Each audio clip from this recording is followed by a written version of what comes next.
Assalamualaikum warahmatullahi wabarakatuh dan selamat berjumpa lagi bareng saya di channel Teknisi Digital. Di video kali ini saya mau memperbaiki sebuah blender merek Bolde. Tipe dari blender ini adalah super processor food processor. Langsung aja kita tes pakai avometer digital. Supaya kita bisa tahu kondisinya seperti apa, bisa menghantarkan arus listrik apa enggak.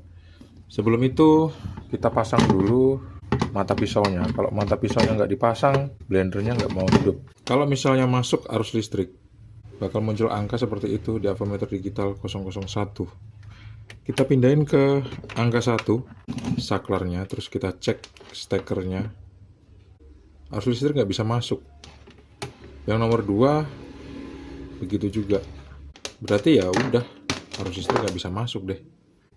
Kita bongkar dengan membuka skrup yang ada di bagian bawah sini. Kita tes motornya dulu pakai avometer dengan cara menempelkan ke ujung arang ini yang kabel warna hitam dan ujung arang di kabel warna putih. Nyambung, motornya nggak putus. Meskipun motornya ini agak-agak bau gosong, tapi diukur nyambung, jadi ya aturan sih dia bisa hidup. Kita coba curiga sama saklar pengamannya deh. Kita lepas dulu. Ada 2 buah skrup di sini. Coba kita tes gini guys. Ini saya hidupin ke nomor 1 saklarnya. Avometernya saya kasih ke skala dioda. Kemudian ini stekernya bakal saya kasih probe merah dan hitam. Nanti sambil saya tekan saklar pengamannya ini. Saya hidupin ke saklar nomor 2. Tuh, arus listrik nggak bisa masuk ke motor sama sekali loh. Padahal motornya dalam kondisi bagus. Tuh, arus listrik bisa masuk. Kita bongkar saklar pengamannya. Cara bongkarnya kayak gini. Tuh, kita longgarin aja. Terus kita tarik. Ini ada pernya jangan sampai hilang ya.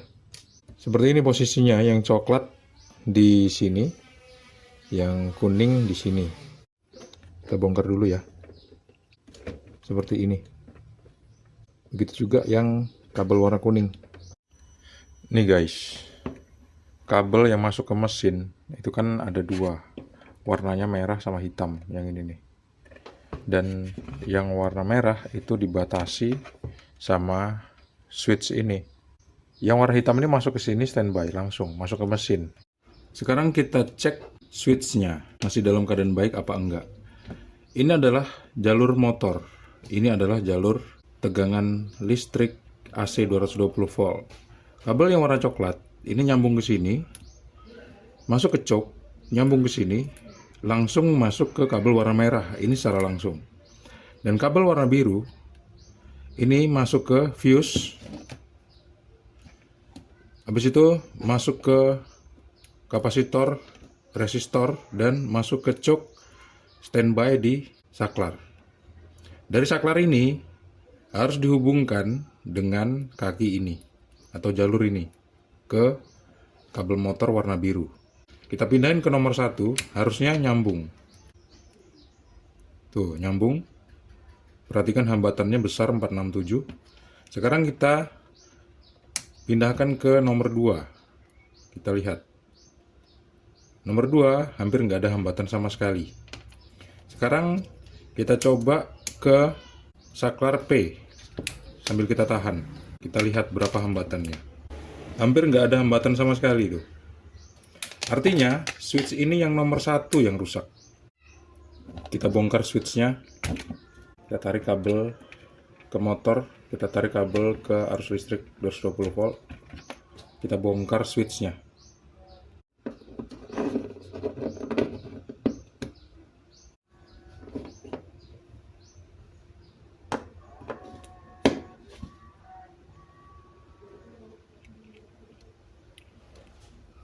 Coba kita renggangin lagi. Terus kita pasang ulang. Kita tes lagi apakah lancar. Sekarang nomor 0 nggak nyambung. Nomor 1 nyambung, hambatannya tetap gede. Nomor 2 bagus. Saklar P bagus. Saklar nomor 1 yang masih bermasalah. Langsung aja kita ganti switchnya karena saya udah ngedapetin switch yang baru seperti ini. Ingat posisinya coklat merah-merah nih di sebelah atas, terus biru merah kuning itu di sebelah bawah. Satu switch yang baru udah saya solder kayak gini. Sekarang kita pasang di posisinya.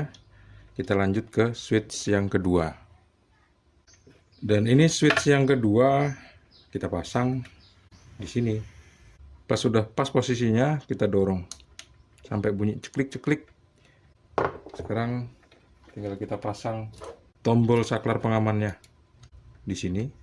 Sebelum kita colokin ke arus listrik 220 volt, kita tes dulu korslet apa enggaknya. Di nomor 0 enggak korslet, kita pindahin ke nomor 1, enggak hidup. Nomor 2 juga enggak hidup. Sama sekali loh. Coba deh, kita langsung tes aja. Kita colokin ke arus listrik 220 volt, kira-kira bisa hidup apa enggak. Sekarang posisinya nomor 0. Bismillahirrahmanirrahim.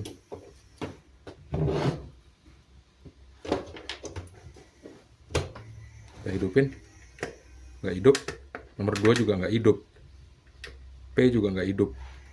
Kita cabut. Kalau gitu coba kita tes untuk mengganti switchnya. Pantes sih dia nggak hidup karena aku lupa. Saklar pengamannya tuh belum diaktifin. Gimana dia mau hidup? Nggak mungkin lah. Dia bisa hidup kalau saklar pengamannya nggak diaktifin. Sekarang cara mengaktifin saklar pengamannya itu kita harus memasang ini mata pisaunya. Terus kita tes. Sekarang kan saklar yang hidup di blender itu nomor 1. Kita tes pakai avometer digital. Nyambung nggak deh?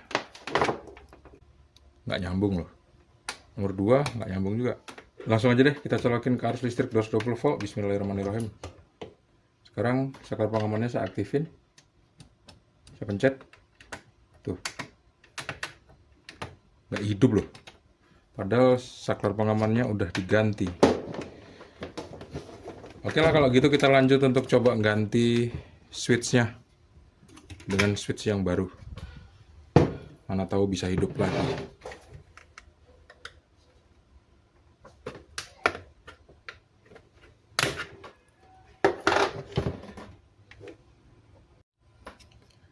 Saya udah siapin penggantinya, ini dia. Kita pasang ya. Ini kabel ke arus listrik 220 volt. Dan ini kabel ke motor.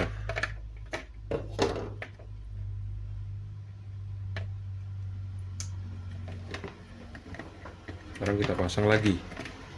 Terus kita tes. Setelah diganti saklar, kita lihat di nomor 0. Nggak aktif. Di nomor 1 nggak aktif juga loh. Ya ampun, nggak hidup juga rupanya.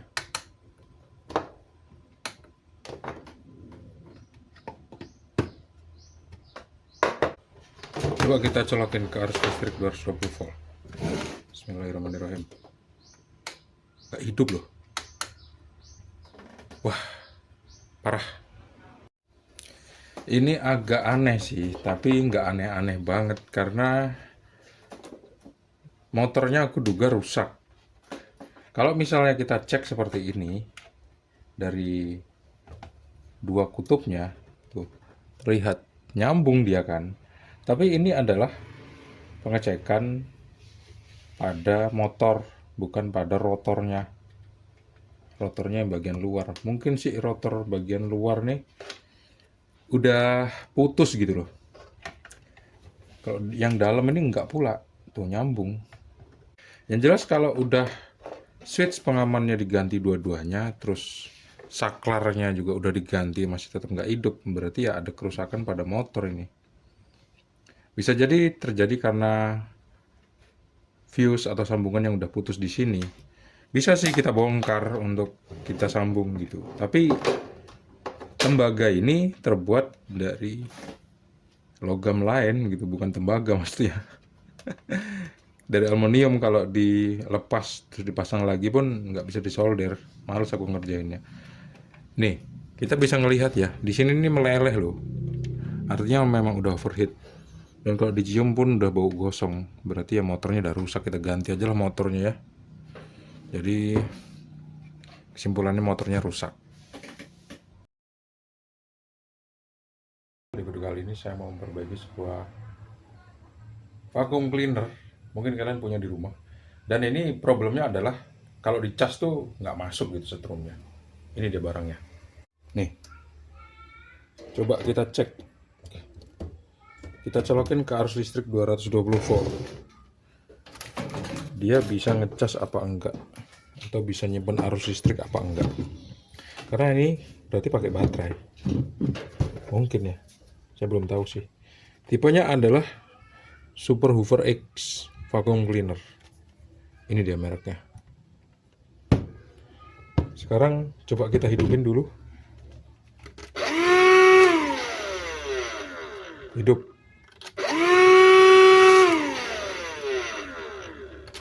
Oh, kedip-kedip. Baterainya habis kayaknya. Jadi harus dicas dulu. Jadi waktu dicas ternyata tak masuk gitu setrumnya.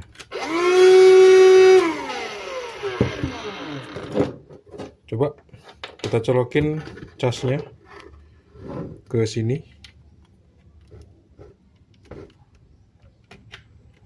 Terus kita colokin ke arus listrik 220 volt. Bismillahirrahmanirrahim. Tuh, indikatornya kedip-kedip, artinya dia lagi mengisi. Sementara itu kita mau cabut lagi dan kita tes kira-kira tegangan output dari casnya tuh berapa volt, supaya kita bisa tahu dia beneran ngecas. Kita cabut. Tuh kan udah nggak kedip-kedip lagi. Kita lihat berapa volt. Biasanya yang luar itu ground atau minus, yang dalam plus biasanya. Tuh, 15 volt. Ternyata chargernya masih dalam keadaan baik. Kita colokin lagi. Kita tunggu sampai 3 jam untuk melihat hasilnya seperti apa. Dan akhirnya setelah 3 jam beneran mau penuh tuh. Tuh, warnanya biru terus kan, LED-nya nggak berubah merah dan kelip-kelip. Kalau berubah merah kelip-kelip itu tandanya baterainya berkurang drastis atau hampir habis. Dan itu juga kondisi saat vacuum cleanernya dicas. Artinya ini masih bisa digunakan.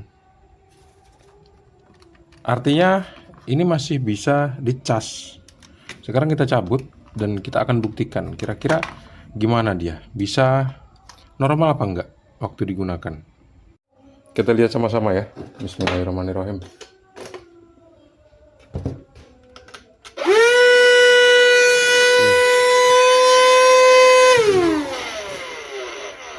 Ya Allah, kucingku takut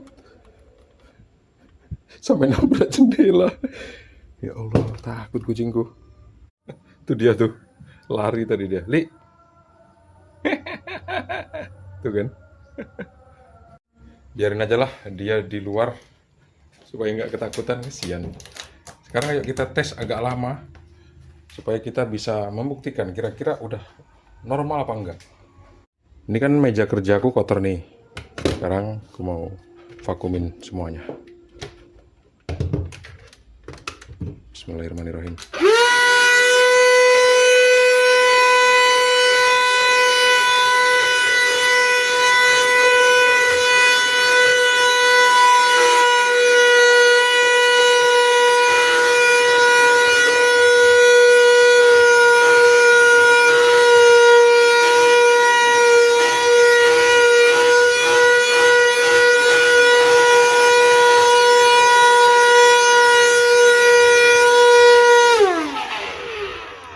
Wow, bisa lama kok.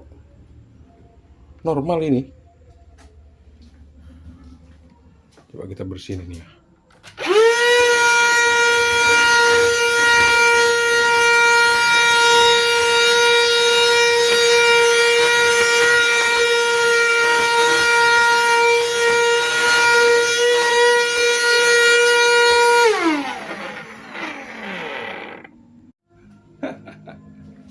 Sembuh. Kayaknya yang punya udah lupa cara makainya kali. Atau mungkin dia nggak sabar karena udah dicas beberapa jam tapi nggak penuh. Tapi setelah sabar ditunggu sampai sekitar 3 jam gitu baru terisi penuh baterainya. Dan artinya baterainya nggak rusak, mainboardnya juga nggak rusak. Tapi nggak ada salahnya loh kalau misalnya kita bongkar dan kita lihat kondisi di dalamnya tuh seperti apa. Jangan-jangan nanti pas udah kita kembaliin ternyata dia kambuh lagi. Ini udah saya biarin semalaman, sekarang coba kita cek lagi. Kita hidupkan, mau kedip-kedip merah atau dia maksudnya gini, dia kembali kedip-kedip merah atau bisa warna biru aja. Kalau warna biru aja berarti normal. Bismillahirrahmanirrahim. Ternyata dia nggak kedip-kedip merah, artinya dia normal. Kita lepas dulu. Coba kita lihat di dalamnya ini seperti apa. Ada nggak yang gosong mungkin, yang terbakar. Kita coba lepas skrup yang ada di sini. Ada 1, 2, 3. Ada 3. Buka skrupnya gampang banget loh. Jadi macam pernah dibuka gitu. Apalagi ini udah agak ngelentek. Moga-moga aja belum pernah dibongkar. 2 buah skrupnya tuh nggak bisa dilepas, dia nyangkut. Tapi nggak apa-apa lah. Kita cari cara untuk membelahnya. Kita lakukan pencongkelan, kita awali dari sini. Seperti ini.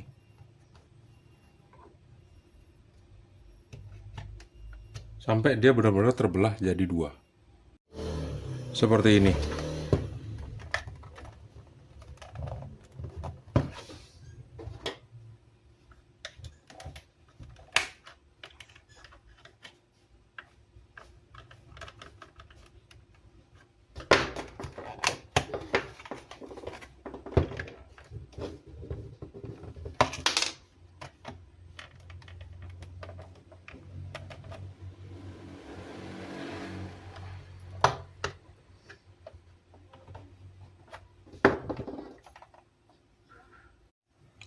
Ini dia penampakannya, ada baterai 3 buah.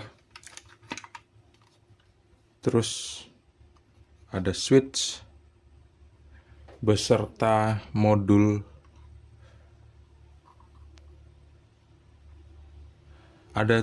Terus ada switch beserta mainboardnya.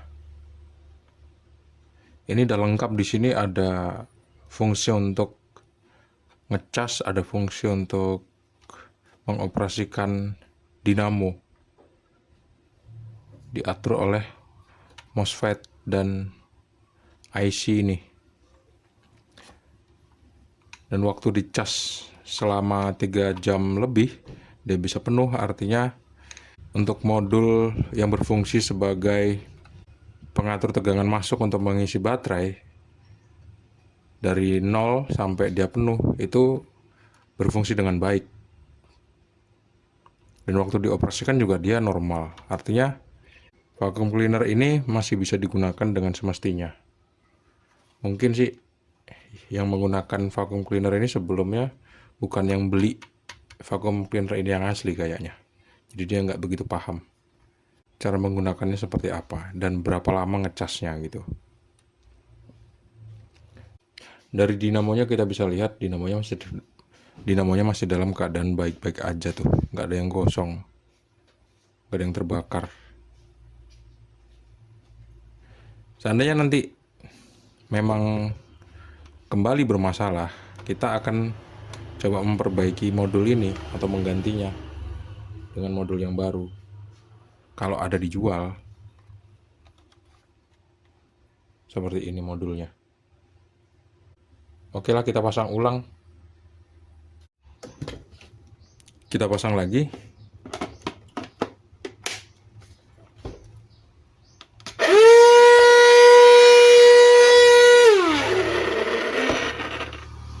Baiklah ya, terima kasih sudah menonton video ini sampai habis. Jangan lupa untuk klik like, subscribe, dan bagikan video ini ke teman-teman kalian.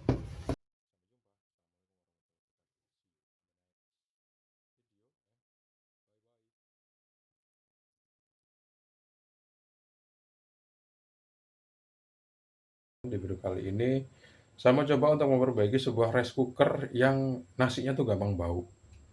Gimana cara memperbaikinya? Ada beberapa cara.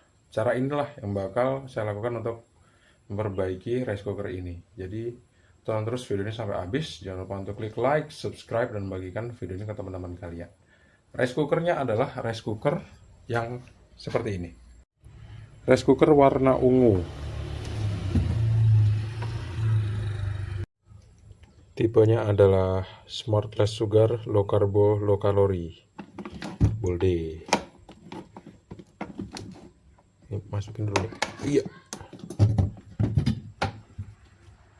Oke. Kita pindahin ke tempat yang pas. Di sini aja lah ya. Ini udah pas kali nih. Rice cooker ini udah diganti termostatnya, tapi masih tetap bau. Sekarang coba kita benerin ini nih, innernya. Innernya sih kalau dicium nggak ada bau aneh-aneh, tapi ya kita coba aja lah, kita isi air ke innernya. Terus kita ambil selembar daun pandan. Kalau daun pandan saya ada stoknya, ini dia nih. Ini ada kaki 1000. Kita ambil satu lembar. Ih, ada lintahnya, bahaya nih. Oke, bukan lintah, ding, pacet. Udah dapat 1 lembar.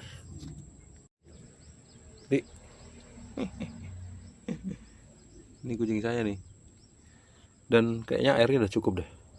Udah cukup lah. Kita isi sekiranya takaran untuk memasak lah, untuk masak nasi. Terus kita taruh sini. Daun pandannya kita ikat, terus kita masukin, celupin, kita tutup. Kita pasang kabel. Karena sarangannya disertakan sama yang punya, akhirnya sarangannya saya masukin aja deh. Jadi daun pandannya tuh ada di bawah sarangannya. Tuh. Airnya sampai sebatas sarangan. Sekarang kita colokin ke arus listrik 220 volt.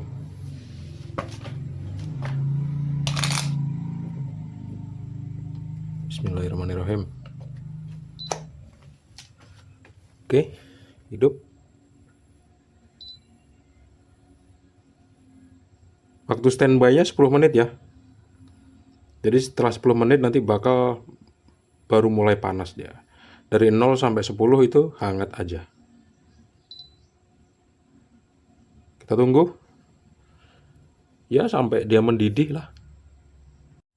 Sambil nunggu, kita nonton YouTube dulu. Atau kalian bisa nonton video yang ada di atas sini. Video-video dari channel Teknisi Digital. Udah lebih dari 10 menit dan sekarang rice cookernya udah mendidih airnya. Tuh. Kelihatan. Dan aroma pandannya tuh kecium banget nih. Moga-moga aja setelah direbusin daun pandan, kalau dibuat masak nasi nggak cepat basi lagi.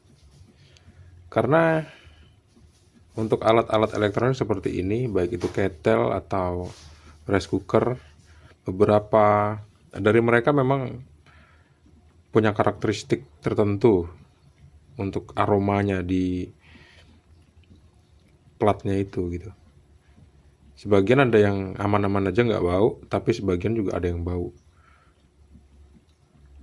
Sebagian juga penyebabnya dikarenakan oleh termostatnya yang memang rusak. Karena dia nggak bener untuk mengukur suhu. Akhirnya airnya nggak bisa bener-bener habis Jadi itulah yang menyebabkan bau gitu. Dia nguap terus, makanya bau. Sekarang coba kita buka ya, tapi hati-hati panas ini. Tuh, udah mendidih. Kita biarin aja dulu sampai setengah jam lagi. Aku tiba-tiba berubah pikiran, kayaknya nggak sampai setengah jam deh aku biarin. Jadi 10-15 menit lah.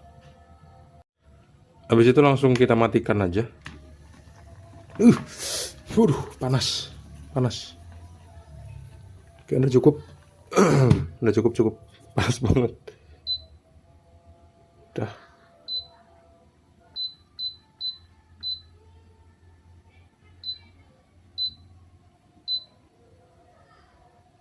Kita cabut dari arus listrik 220 volt.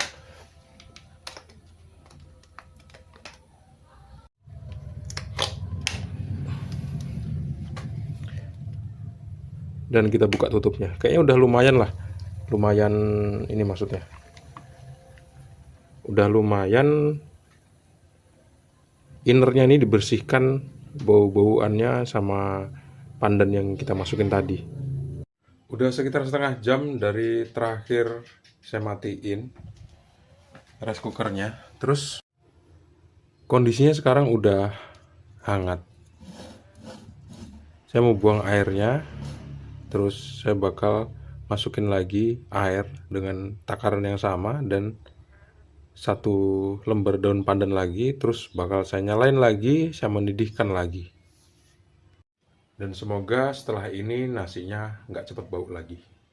Sekarang ayo kita masak pandan lagi.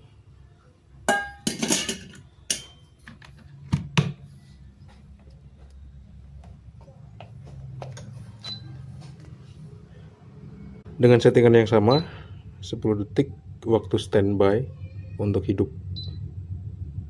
Kita tunggu. Sekarang udah sekitar setengah jam dari waktu aku nyalain rice cookernya tadi. Sekarang coba kita cek.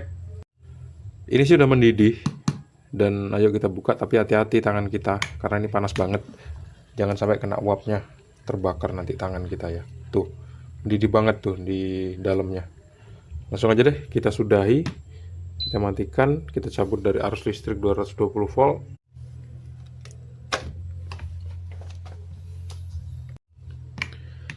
Kita buka, kita biarin sampai dia dingin. Nanti kita cek hasilnya seperti apa. Coba kita angkat keranjangnya. Tuh kan, ini pandan yang baru udah mateng. Nggak bisa dimakan tapi. Dan ini adalah keesokan harinya setelah kita biarin airnya dingin. Jadi saya biarin semalaman sampai airnya bener-bener dingin. Pandannya nggak saya buang, saya biarin aja di dalam sini. Ini kalau dicium bau pandan banget. Ya isinya pandan soalnya. Kalau singkong ya baunya singkong ya kak. Dan sekarang ini bakal saya buang airnya. Terus saya mau coba masak air di sini. Dengan harapan kalau misalnya airnya waktu udah masak itu diminum rasanya enak, nggak ada bau-bauan logam dan lain sebagainya. Kurang lebih pekerjaan kita tuh udah berhasil.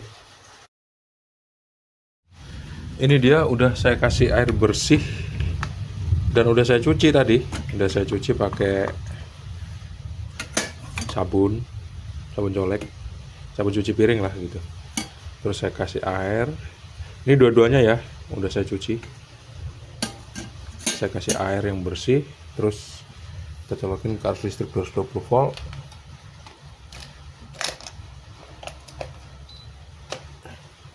Terus kita setting waktu tunggunya 10 menit sebelum dia memasak. Kita on kan, kita tutup. Kita akan tunggu sampai dia mendidih.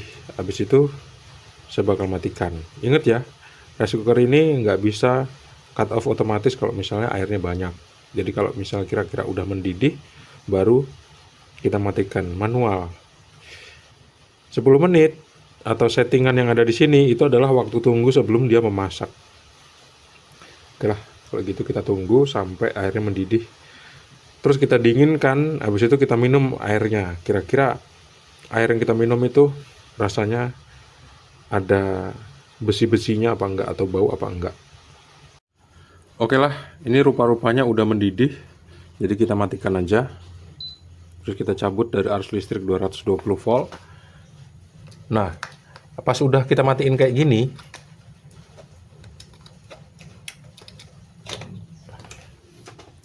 kita biarin aja dia sampai dingin tanpa kita buka. Nggak usah dibuka, kita biarin aja sampai dia dingin, sampai siap diminum.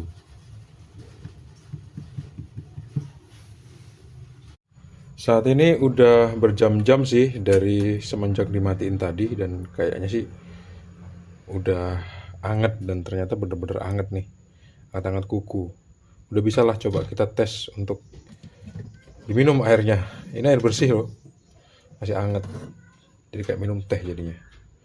Coba langsung kita cicipin rasanya seperti apa, enak apa enggak. Ini langsung aku minum dari sini ya.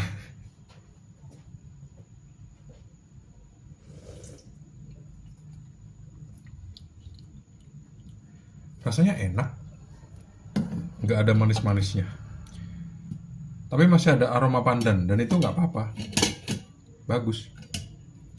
Jadi aku simpulin, rice cooker ini udah sembuh, udah waktunya kita balikin ke yang punya. Semoga video yang singkat ini bermanfaat untuk kita semua. Sampai jumpa di video selanjutnya. Jangan lupa untuk klik like, subscribe, dan bagikan video ini ke teman-teman kalian. Assalamualaikum warahmatullahi wabarakatuh. See you and bye-bye.